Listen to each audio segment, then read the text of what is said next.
எல்லா புகழும் உலகில் ஒரே தெய்வமான ஆண்டவராக இயேசு கிறிஸ்து ஒருவருக்கு.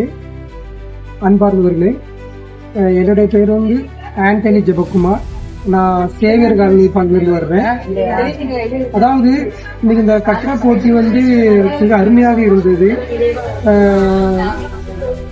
இந்த கட்டுரை போட்டின்ற நோக்கம், அதாவது அன்பியம் என்றால் என்ன, ஒரு அன்பியத்தின் மூலமாக நாம் எவ்வாறு இந்த இறையாட்சியின் மதிப்பீடுகளை நிறுவ முடியும். அதாவது இறையாட்சி என்பது நம்ம ஏதோ இந்த வாழ்வதை குறித்தோ நாம் ஆசைப்படுவதை குறித்தோ கிடையாது. மாறாக கிறிஸ்துவின் மதிப்பீடுகளை நாம் பிரதிபலிக்க வேண்டும். அதாவது கிறிஸ்துவின் மதிப்பீடுகளாகிய அன்பு, நீதி, நேர்மை, நியாயம் போன்ற நல்ல மதிப்பீடுகளை நாம் பிரதிபலிக்க வேண்டும். இன்றைய போட்டி மிக அருமையாக இருந்தது. எங்களுக்கு நல்ல விசுவாசம் தந்தது.